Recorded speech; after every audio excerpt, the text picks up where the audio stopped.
네, 안녕하십니까. 오늘 2024년 10월 13일 일요일입니다. 오늘 10월 두 번째 주 주간 투자 전략 2부 코너 바로 시작을 하도록 하겠습니다.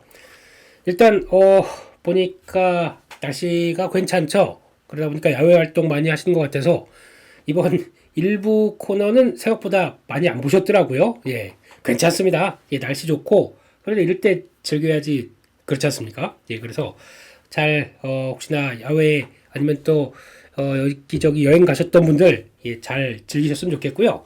그런 쪽에서 그래도 1부는 뭐 여러 가지 리뷰니까 예, 그렇다고 하더라도 2부는 꼭 보셔야 됩니다. 2부는 이번 주에 대한 정리 그리고 조금 더 긴 시각들에 대해서 시장을 살펴보고 변화를 체크하는 시점이다 보니까 2부는 같이 잘 체크해보자 이런 마음으로 오셔서 조금 피곤하시겠지만 그래도 한 30분 1시간 정도는 꼭 보셨으면 좋겠다 이 마음을 예, 담아서 예, 이번 2부 영상 만들도록 하겠습니다. 일단 미국 시장 끝난 거 보다 보니까 이제 미국 시장은 뭐 거칠 것이 없네요. 계속 양봉입니다. 어느 시장은 끌어내리는 데 집중하고 어느 시장은 끌어올리는 데 초점 맞춰져 있고 차이가 나는 거죠. 그래서 그만큼 시장의 글로벌 시장의 관심은 여전히 미국 쪽으로 가 있다라고 봐야 될 것 같고 다우는 고점으로 또 돌파하려고 S&P는 위쪽으로 딱 네, 이런 상황들입니다. 그래서 결국 미국 시장이 거의 답인 것처럼 이렇게 좀 움직이고 있는 상황들인데 미국을 보면서 느끼는 건 딱 그거 하나입니다. 특히 이제 저희가 보통 골디락스라고 표현을 쓰잖아요. 이 골디락스가 그러니까 즉 뭐냐면은 유동성도 충분하고 거기다가 지금 경기도 괜찮고라고 하는 이 두 가지 모습들. 그래서 경기는 지금 이제 그렇게 금리 인상을 해왔는데 이번에도 아마 역사적으로 좀 특이한 케이스라고 보여질 것 같습니다. 금리 인상을 했는데 경기에 대한 위축 신호가 별로 안 나와요. 그러니까 안 나온다는 얘기는 그동안에 금리 인상을 하면서 미국 그레이트 아메리카 이런 쪽에 대한 정책들이 쭉 나오면서 그게 기반을 잡고 움직였다고 보는데 하지만 솔직히 내부적인 사정을 보게 되면 빈부격차가 상당히 켜졌습니다. 빈부격차가 왜냐하면 금리 인상기에 보면은 보통 강한 금리다 보니까 그걸 충분히 활용하는 쪽들은 돈이 있는 쪽들입니다. 그러니까 또 코로나19가 터지고 그 다음에 급하게 또 변화가 나오다 보니까 그런 과정 쪽에서 어떤 정도 있는 현금을 충분히 잘 활용한 쪽은 또 금리도 높다 보니까 그냥 앉아서 돈 버는 특히 이제 워렌 버핏 선생님의 계좌에 예, 그 막대한 현금은 가만히 앉아서도 미국 국채만 사도 돈 된다 이러다 보니까 그런 쪽에서 빈부격차가 커지는 예, 상황들에서 이거를 아랫단으로 보기 시작하게 되면은 한도 끝도 없는데 윗단도 또 막대한 돈을 벌고 있고 그럼 중간층이 많이 사라지는 모습들이죠. 그런 쪽에서 미국도 마찬가지지만 중산층에 대한 어떤 이해와 여러 가지 변화를 본다. 그러면 좀 그렇게 완전히 경기가 좋다고 볼 수는 없는데 하지만 지금 저희는 가서 뭐 직접 인터뷰하고 볼 수도 없고 그런 상황이다 보니까 나오는 지표 가지고 역시 경기는 괜찮다라는 쪽으로 바라보고 있고요. 특히 딱 하나 GDP 성장률이 GDP 성장률만 가지고도 논할 수 있습니다. 지금 2%, 3%를 왔다 갔다 하는 성장률을 보이고 있는 상황 쪽에서 한국은 반대로 보게 되면 지금 2분기에 마이너스 역성장했습니다. 마이너스 0.2인가? 예, 마이너스 나왔습니다. 3분기에도 간신히 플러스 제로 나오게 되면 잘한다라고 볼 수 있는데 그래서 금리 인하를 했다라는 쪽이지만 그렇다고 금리 인하를 강하게 할 수도 없고 한국은 정체죠. 그러면 이렇게 국가가 성장률을 봤었을 때 어디 투자를 하겠습니까? 그래도 성장하고 있고 그동안에 금리가 높아서 조금 부담됐던 부분들을 금리를 내리기 시작한다. 그러면 유동성도 늘어나기 시작하겠죠. 그러면 그런 관점으로 봤을 때 골디락스다라고 하게 되면 어디에 포인트를 맞출까요? 그러면 미국 시장이 그래서 강하다라는 쪽들의 시각들이 많이 나온다고 봐야 될 것 같습니다. 그래서 그냥 인정이고 근데 이런 부분들 쪽에서 다들 그럴 줄 알고 있다 보니까 미국 시장으로 돈이 몰리고 있고 그러다 보니까 달러 여전히 강세 최근에 거의 이제 103 찍을 분위기입니다. 그리고 또 금리도 10년물 국채 금리도 거의 이제 4. 이제 조금 있으면 2까지 들어갈 수도 있는 분위기고 그러다 보니까 다 그래서 이런 강한 분위기가 나오고 있다라는 쪽으로 보게 되면 과거에는 금리 인상기 들어오게 되면은 그래도 금리 인하기죠. 들어오게 되면은 그러니까 달러가 약세로 가고 그리고 또 채권들도 쭉 하락하다 보니까 메리트를 못 느껴서 자금들이 외부로 나갑니다. 외부로 나가게 되면 신흥국 쪽에 대한 관점이 좀 높아지게 되겠죠. 그런데 이번 금리 인하기에는 생각보다 달러도 강하고 10년물 국채 금리도 강해요. 그러다 보니까 굳이 뭐 금리 인하를 한다고 하더라도 기회는 미국에 있지 않겠어? 라고 하는 시각들이 크다 보니까 외부로 안 나옵니다. 신흥국 쪽에서 오히려 이번에 그래도 AI 사이클과 보조를 맞춰서 그러니까 즉 일본의 미국 쪽에서도 가장 강력하게 움직이는 사이클 중에 하나가 AI 관련된 쪽에 힘을 얻고 움직이는 쪽들. 그러다 보니까 이게 거의 또 하나의 트렌드가 됐죠. 근데 그런 쪽에 이 트렌드에 맞출 수 있는 국가, 뭐 대만이라든가 뭐 이런 일본도 영향은 살짝 끼기는 하겠죠. 그렇다고 하더라도 이런 쪽에 변화가 나오는 쪽 아니면은 철저하게 외면이 나오고 있는 상황들에서 한국 증시가 그런 개념으로 이해를 해야 되지 않을까라는 쪽으로 일단 바라보고 있습니다. 거기다가 AI 쪽의 트렌드를 전혀 못 따라간다. 삼성전자, 그러면 이거 갖고 있어야 되겠습니까? 이들 입장 쪽에서는. 그래서 좀 실망감이 반영되고 있다. 이렇게 해석을 해야 될 것 같습니다. 결론적으로는 미국은 계속 또 들어가는데 이제 중요한 거는 실적 발표가 남아 있어요. 실적 발표가 남아 있는데 일단 실적 발표가 생각보다 잘 나오겠느냐. 근데 미국은 지금 기준치가 높아 있다 보니까 이 높은 기준치만큼 실적 흐름들을 괜찮게 발표를 해야 그 다음에 아유 괜찮구나. 그럼 다음으로 레벨업 할 텐데 요거에 따라서 또 변동성이 커질 수가 있습니다. 그렇기 때문에 지금 가장 먼저 10월 중순부터 다음 주부터 넷플릭스 실적 발표하고 나머지 실적들도 쭉 나올 텐데 이게 기대치에 맞추느냐 못 맞추느냐에 따라서 변동성이 커질 수 있습니다. 그런 부분들을 생각을 해야 될 텐데 그러면은 지금 막 미국 시장에서 입장이 그래요. 그래서 여기서부터 팍팍 올려가면서 따라가는 것보다 확인하고 보겠다라는 심정이기 때문에 지금 마지막 기술주 쪽에서 바라보고 있는 요 라인들, 그러니까 18,500선 요 정도쯤은 일단 실적 발표하면서 가보겠어라고 좀 주춤거리고 있는 현상, 이걸 좀 이해해야 될 것 같고요. 한국은 실적 발표하면서 벌써부터 실망감이 좀 커집니다. 삼성전자 미스 났고요. 그 다음에 LG에너지 솔루션 물론 잘했다고 하지만 생각보다 좀 아직 뭐 확연하게 돌아가는 모습들은 아니죠. LG전자 뭐 이런 쪽들 보게 되면 아직까지 시작 출발은 기대를 빵 띄우고 하지 못한다라는 쪽들이 또 주가에도 좀 작용을 한다, 이렇게 봐야 될 것 같습니다.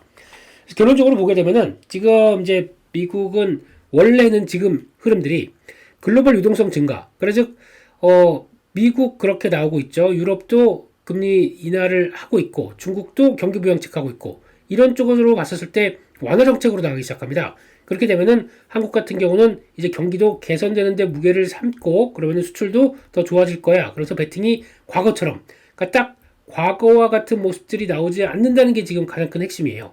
그런 쪽으로 봤을 땐 지금 아무래도 괴리가 있다라는 쪽으로 바라보고, 그래서 글로벌 유동성은 들어오긴, 그러니까 이거에 따라서 수혜를 받는데 이게 어떤 식으로 모멘텀을 갖고 한국도 다시 많이 빠졌으니까 보자라고 얘기할 수 있는 근거가 뭐가 될 것이냐, 이거 찾는 게 중요할 것 같습니다. 그래서 지금 수급은 꼬여 있어요. 외국인들 지금 한두 달 만에 벌써 8조 이상 팔고 나갈 정도면, 물론 삼성전자를 다 파는 거겠지만 그 삼성전자 집중이겠지만 나머지 또 사는 섹터도 있습니다. 그런 거를 본다고 하더라도 지금 전반적으로 지수와 함께 수급을 끌어올리는 장이 아니다. 여기에 포인트를 맞춰야 되겠죠. 이거 확인되기 전까지는 지수는 생각보다 무거워질 거고, 그리고 나머지 섹터 쪽으로만 강해지는 흐름이 지금 나오는 시장의 가장 큰 키포인트다 라고 하게 되면, 지금 액션은 그래요.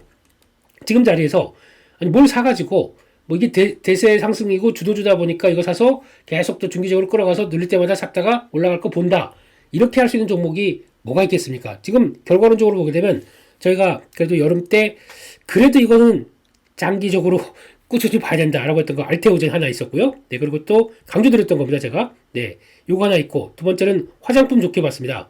화장품은 박스권이에요. 왔다 갔다 합니다. 하지만 본격적인 성수기 앞두고 이거 그냥 그렇게 끝나지 않을 거라고 봅니다. 이렇게 돼 있고, 그 밖에 방산 쪽도 쭉 봤었는데 원래 한화 에어로스페이스 같은 거를 딱 끌고 이렇게 계속 왔어야 되는데, 근데 지금 못하다 보니까 이쪽은 저희가 뭐 얘기 이런 거 저런 거 드렸지만 중간중간에 뭐 S&T 다이내믹스 매매하는 정도나 그런 것 정도를 말씀드렸지만 이건 놓쳤습니다. 뭐 다 볼 수는 없다고 하더라도 이런 정도 몇 개 정도만 지금 시장의 주도를 갖고 끌고 가고 있는데, 이런 쪽에서 시장이 강하니까 이게 주도주기 때문에 이런 식으로 간다, 모아간다, 이런 개념이 통합니까? 안 통합니다, 지금 시장에서는요. 그런데 여기다 대고 중기 보유 관점 쪽에서 그걸 간다. 물론 내 매매 스타일이 잘 매매 못하고 그냥 꾸준하게 사는 게 맞아 라고 하겠지만, 그러려면은 미국으로 가야죠. 미국이 가장 좋은 거고, 특히 미국 쪽에서 한 중반쯤이라도 종목을 제가 싸다 그래서 좀 강하다 그래서 사본 것 중에 하나가 그게 있습니다. 팔란티어. 혹시 어떻게 나올지 모르겠습니다. 지금 팔란 이게 지금 왜 안 나오죠? 지금 약간 좀 꼬였네요. 꼬이다 보니까 지금 먹통이 되는 것 같은 팔란티어 테크놀로지, PLTR. 네. 이거 많이도 못 샀어요. 좀 추세가 강하고 실적 잘 나왔다 그래서 따라가는 것 같아서 봐뒀더니 한 36달러대 요 상태부터 들어가 봤거든요. 횡보할 때. 그랬더니 그냥 추세로 갑니다. 그러면은 비슷하게 크라우드 스트라이크 이것도 비슷하게 가겠지 라고 해서 이때 한번 고개를 좀 볼까라고 했더니 그것도 이제 올라가는 모습들이고, 이런 상황들 쪽에서 미국 시장은 섹터 흐름들이 맞다 그러면 이렇게 강력하게 움직이는 게 가장 크죠. 게다가 또 결론은 추세적으로 움직인다. 저희가 지금 그래서 지난번에도 이제 몇몇 움직였던 종목들 이제 도미니언 에너지였나요? 이것도 보면서 다 들어왔다. 이런 쪽에서 들어온다 그러면 여기서 또 들어가면 돼요. 들어가면 언제 그랬냐듯이 또 이렇게 쭉 들어오고, 게다가 또 콜게이트 팜 올리브, 예, CL, 예, 이것도 말씀드렸다. 이거 맞죠? 예, 이것도 이 정도쯤 갔다가 다시 돌아와요. 그래 크게 밀리지 않습니다. 이렇게 돌아오고 지금 매수한 거 보니까 1.7% 손해로 나오더라고요. 제가 제 산 거 보니까요.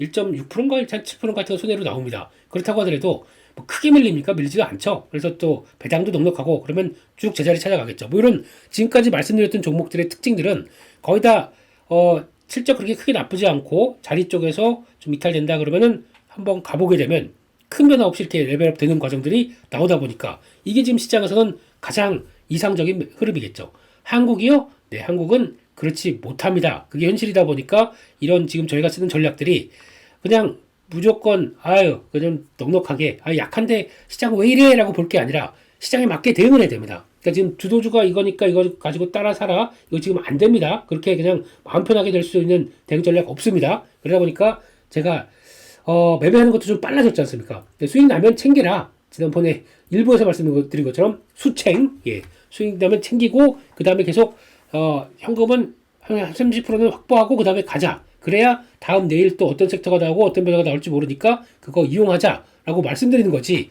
그게 너무 단타 위주로 조정한다. 아니면 짧게 매매하는 전략에 대해서 나는 못하겠다라고 하는 것보다 바뀌셔야 돼요. 그만큼 시장의 변화에 대해서. 그래서 만약에 저희도 글로벌 유동성 증가의 수혜를 나오면서 어떤 모멘텀이 들어와서 제가 보기엔 또 그 금투세 쪽이 아닐까 싶어서 이번 주도 봤었는데 아닙니다. 안 나옵니다. 그러면 역시나 뭐 정치권 뭐 욕하는 건 다른 얘기고요. 그럼에도 불구하고 저희가 그게 안 나왔었을 때 저희 나름대로 전략을 짜야 될 거 아닙니까? 그렇게 되면은 가장 중요한 게 이런 식으로 변화가 나왔었을 때 주도 중심으로 끌고 가는 거, 이거 물론 뭐 몇몇 종목들은 그렇다고 하더라도 그거 빼고 나머지 그러면 2,400개 종목들은 다 어떤 운명을 갖고 있을까요? 이게 거기에 못 맞춘다는 얘기겠죠. 그러면 이거 얘기했으니까 이쪽으로 계속 가세요. 그냥 제가 방치하듯이 그렇게 말씀드리게 되면 가장 좋죠. 저도 지난번에 알트리온 얘기 드렸죠. 이거 왜 안 사고 계셨습니까? 이렇게 얘기 드리면 얼마큼 좀 그런 얘기입니까? 그게 아니라 지금 저희는 그거는 그거고 거기다가 시장의 성격에 맞춰서 대응하자는 관점이기 때문에 제가 가장 전략을 sek터 내에서 제가 말씀드렸던 이제 중요한 섹터들 이거 자리만 차지하면 또 올라올 겁니다. 너무 걱정하지 마시고 그런 것들 한번 보시고 거기다 플러스 알파 현금 가지고 30% 정도는 일단 장중 매매 정도 아니면 짧은 매매 했다가 언제든지 현금은 갖춰놓고 그 다음에 시장을 바라보자 라는 이런 전략으로 가고 있다는 거 다시 한번 말씀을 드려야 될 것 같습니다. 한국은 수급이 꼬여 있어요. 이거 다시 한번 강조드리겠습니다. 이거 풀리기 전까지는 어떤 변화가 강하게 나오지 않을 것 같습니다. 그거 보셔야 될 것 같고, 또 하나 지금 얘기 많이 나오는 게 중동 전쟁과 미국 대선 연결고리라고 썼는데 지금 분위기를 제가 또 주말 사이에 이것저것 또 살펴보다 보니까 딱 하나 그겁니다. 이스라엘이 저렇게 막 해집고 다닐 수 있도록 지금 뒷배경은 결국 미국이에요. 미국이 그냥 용인하는 겁니다. 미국이 예전에 드라마 중에서 제가 미드 중에서 본 것 중에 혹시 아실지 모르겠습니다. 타이런트란 게 있었어요. 저도 1편까지만 보고 이게 미국의 분위기구나. 이게 뭐냐면은 중동의 독재국가 쪽에서 나오는 중동의 독재국가인데 얘기를 잠깐만 드리게 되면 중동 독재국가가 아버지가 있는데 아들 둘이 있었는데 아들이 지금 하나는 아버지의 그 폭정에 못 이겨서 이제 해외를 갔다가 다시 이제 들어오는 과정 쪽에서 아버지가 돌아가시고 이 두 형제가 어떻게 왔다 갔다 하면서 나오는 건데 독재국가를 이제 그러면 사람들이 우리도 자유국가로 달라 그리고 이제 시민들이 막 또 약간 대치하게 되겠죠. 그런 과정 쪽에서 어떤 일이 벌어지냐면 미국이 개입합니다. 이게 그 CIA죠. 이 개입해서 이거를 어떻게 풀어가는 과정들도 같이 나옵니다. 그러다 보니까 물론 드라마고 허구라고 한다고 하더라도 그런 과정들 쪽에서 모든 어떤 글로벌 그 어떤 지정학적 리스크나 뭐가 걸렸을 때는 미국이 항상 같이 개입하고 연결이 될 수밖에 없다는 것들이 나오고 있는 드라마의 또 하나의 축이라고 보는데, 마찬가지로 이번도 그러니까 만약에 그렇게 나대는 거 가지고 미국이 왜 제어를 못할까? 아닙니다. 미국은 용인하는 겁니다. 왜냐하면 지금까지 골칫거리였어요. 헤즈볼라, 그리고 또 그동안에 또 테러의 핵심이고, 뭐 어차피 이 서방에 대해서 안 좋게 보고 있는 입장이다 보니까 이 기회에 이란은 제어를 할 수 있습니다. 왜냐면 니네 지금 수십 년 동안 우리 때문에, 우리가 이렇게 핵 억제력 때문에 핵 니네 개발해서 계속 했더니 니네 어떻게 살만해? 못 살겠지? 만약에 여기 가담만 세게 해봐라, 우리 또 예전과 같은 수준으로 가겠다 라고 하다 보니까 이란이 선뜻 또 대응을 못하고 그냥 눈치 보기 식으로 그냥 형제들이요 이러면서 우리가 고통받는 어쩌고저쩌고 하지만 또 직접적으로 강하게 못 대응합니다. 만약에 대응하는 순간은 조금 더 이제 파장이 커지겠죠. 그래서 그게 중동전쟁이 확전될 흐름들인데, 미국이 일단 그거는 개입하고 있는 것 같고요. 느낌이 대선 이후에 이제 결론으로 넘어가기 시작하겠죠. 이란도 아마 이게 확대된다 그러면 대선 이후에 어떤 대통령 정해지고 그 대통령과 합의를 볼 것 같습니다. 이거 내가 세게 가 말어. 근데 여기서 합의 못 본다 그러면 안 되겠다. 그때는 아마 미국 대선 끝나고는 제 느낌에는 중동 전쟁이 본격화될 수가 있어요.